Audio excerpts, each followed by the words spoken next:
প্রতিটি চাকরি ও চাকরি প্রার্থীর মধ্যে সবথেকে বড় অন্তরায় হয়ে দাঁড়িয়েছে সুপ্রিম কোর্টের একটি কেস। সেই কেসের ফাইনাল জাজমেন্ট যতদিন না আসছে কিন্তু রাজ্য সরকার কোনো রকমভাবে নিয়োগ প্রক্রিয়া শুরু করতে পারছে না, এরকমটাই দাবি করছে রাজ্য সরকার। তো আমরা সকলেই জানো, একটি খবর কিন্তু বর্তমানে প্রকাশিত হয়েছে, যেটা বিভিন্ন সোশ্যাল মিডিয়ার মাধ্যমে তোমরা নিশ্চয়ই দেখতে পাচ্ছ। সেটা দেখে কিন্তু বিভিন্ন পরীক্ষার্থীদের মধ্যে একটা বিভ্রান্তিমূলক পরিস্থিতি তৈরি হয়েছে। সেটাও কিন্তু ওই ওবিসি মামলা সংক্রান্ত একটি কেস, যেটি 31 তারিখে তার ফাইনাল জাজমেন্ট আছে। সেখানে সুপ্রিম কোর্ট সরাসরিভাবে ওই কেসটিকে খারিজ করে দিয়েছে, অর্থাৎ শীর্ষ আদালত আমাদের সুপ্রিম কোর্টে কিন্তু ওই কেসটি কোনো রকমভাবে শুনানি হবে না। তো এই যে এই কেসটির কিন্তু সাপেক্ষে বিভিন্ন চাকরি প্রার্থীরা তারা ভাবছে হয়তো ওবিসি কেসের যে জটালা সেটা কিন্তু মিটে গেছে, এরপর হয়তো নিয়োগ প্রক্রিয়া শুরু হবে। কিন্তু তোমাদের জ্ঞানার্থে আমি জানিয়ে রাখি, এটা কিন্তু সেটা নয়।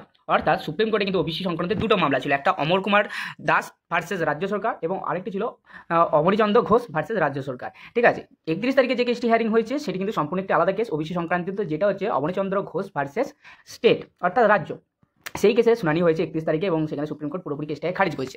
কিন্তু নিয়োগ সংক্রান্তিত বিষয়গুলি যে কেসটির উপর দাঁড়িয়ে রয়েছে সেটি কিন্তু অমর কুমার দাস ভার্সেস রাজ্য সরকার, যার শুনানির একটা সম্ভাবনামূলক তারিখ দিয়েছেন সুপ্রিম কোর্ট, মহামান্য সুপ্রিম কোর্ট। সেটি হচ্ছে 18ই ফেব্রুয়ারি। তো 18ই ফেব্রুয়ারির দিকে আমাদেরকে তাকিয়ে থাকতে হবে।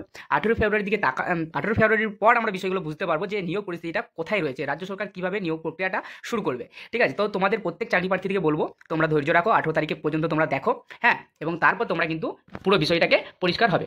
আপাতত তোমাদেরকে আমরা আমাদের BM96 এডুকেশনের পক্ষ থেকে নিশ্চয়ই ব্যাপারটা পরিষ্কার করতে পেরেছি যে এটা কী সম্পর্কিত কেস।